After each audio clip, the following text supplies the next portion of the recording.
Hélène de l'Apocatière. Dans le testament de mon père, il y est indiqué que, advenant mon décès avant le sien, ma part sera dévolue à mon épouse. Et son nom y est inscrit. Or, nous sommes divorcés depuis plus de 10 ans. Les enfants sont tous majeurs, un aux études considérés comme dépendants. OK, je comprends que votre père a légué à votre ex-conjointe.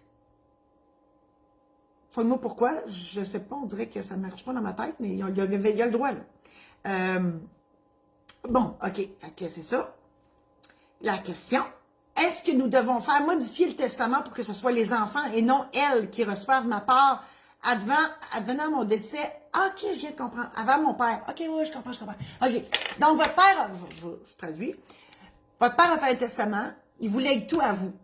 Puis, il a dit que si vous étiez partis en même temps que lui ou avant lui, que tout s'en allait à votre conjointe. Puis là, c'est plus votre conjointe. C'est sûr qu'il faut qu'il change son testament. Mais c'est pas vous qui allez décider de ça, c'est lui. Donc, vous, tout ce que vous avez à faire, c'est de lui poser la question, papa, si on meurt en même temps, toi puis moi, ou si je meurs avant toi, est-ce que tu veux que mon ex-conjointe hérite, ou si tu aimerais mieux que ce soit tes petits-enfants? Et là, il décidera. Parce que c'est à lui à décider. Personne d'autre que lui doit décider de ça.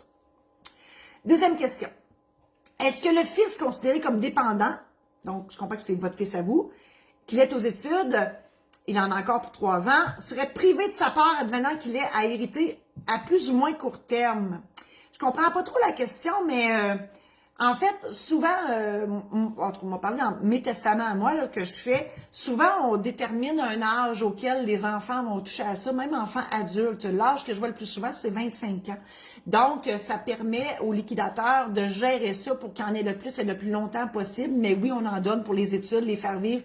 On dit pour leur fournir nourriture, vêtements et logement, leur permettre de continuer leurs études ou pour satisfaire d'autres besoins du même genre. Et d'autres besoins du même genre, ça peut être pour acheter une voiture, partir en business, une mise de fonds pour acheter une maison, etc. Troisième question. Dans le cas très probable où mon père parte avant nous, normalement, hein, les probabilités sont là, est-ce que je peux m'arranger pour que ce qui aurait été dévolu à mon ex soit partagé entre les enfants? La seule chose que vous allez pouvoir faire, c'est de demander à votre ex-conjointe qu'elle renonce à sa part. OK? Vous ne pouvez pas, comme liquidateur, dire on va arranger ça autrement. C'est pas comme ça que ça fonctionne. C'est le notaire qui va vous aider, qui va vous accompagner, il va vous le dire. Donc, la façon de régler ça, d'ailleurs, je l'ai fait une hier, c'est de faire renoncer les gens qui ont plus rapport là-dedans. Puis, par contre, elle a le droit d'accepter. J'ai vu ça aussi. J'ai écrit des beaux livres, moi, dans la vie. Et j'ai des belles anecdotes où les gens, ils acceptent la succession, même s'ils sont plus dans la famille. Ou même si c'est plus la conjointe, c'est l'ex-conjointe. Puis ça dort la nuit, ce monde-là. Je comprends pas comment ils font. Mais bon. Gaétan de Boucherville. Moi, Boucherville, ça me prend ça. Gaétan de Boucherville, c'est Gaétan Boucher? On ne sait pas. J'ai un feeling qu'il reste à... Non, Gaétan Boucher. Oh mon Dieu, c'est ça. Oh mon Dieu, ça, moi, c'est tellement extraordinaire.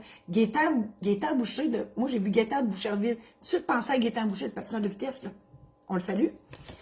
Alors, mon père désire que je sois mandataire quant à la gestion de ses finances au cas où il deviendrait inapte. Nous allons signer les documents à son institution financière afin que je puisse faire des paiements en son nom lorsque la situation se présentera.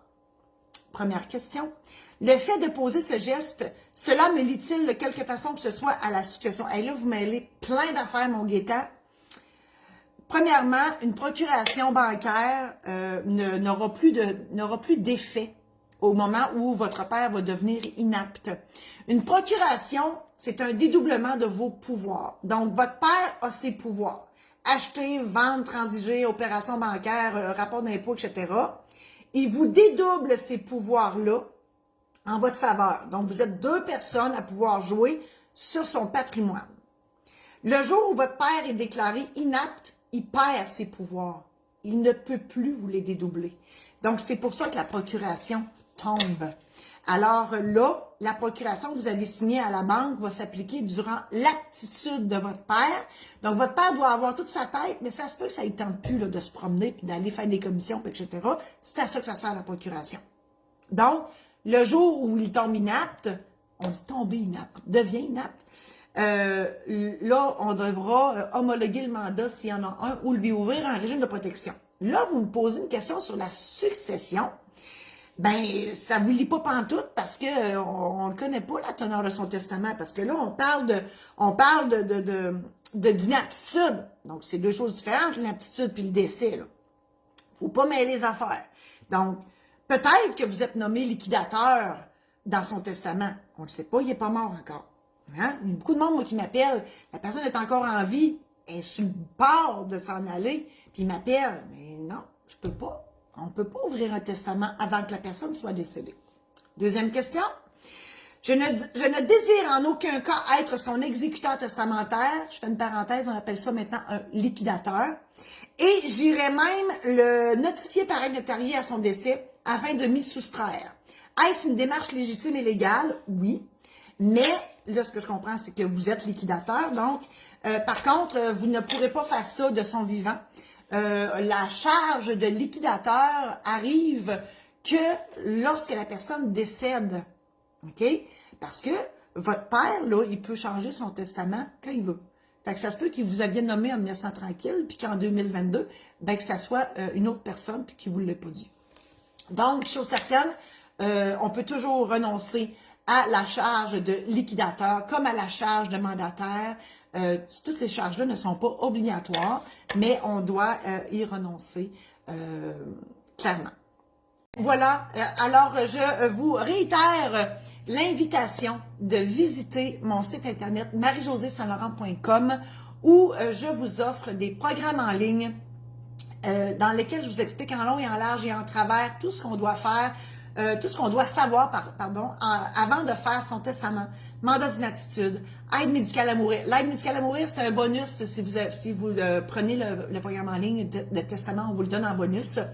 Mariage, célébration de mariage et préparation de mariage, on doit aller voir le notaire avant de se marier parce que le mariage n'est pas juste une question de gâteau et de robe de mariée puis de mettre des bonnes noirs puis arriver à l'heure, c'est pas juste ça. Ensuite, sur les successions aussi, j'offre un programme en ligne pour l'achat de la première maison si vous saviez comment ça peut virer au cauchemar parfois.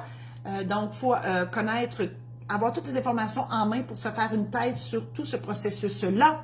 Et j'offre aussi une formation en démarrage d'entreprise, donc tout le côté légal et tout plein d'autres choses que vous pourrez voir sur ma page. Si le cœur vous en dit, vous pouvez aussi vous procurer mes livres en version papier, numérique et audio sur le maison d'édition saint-laurent.com. Tout est là. Voilà.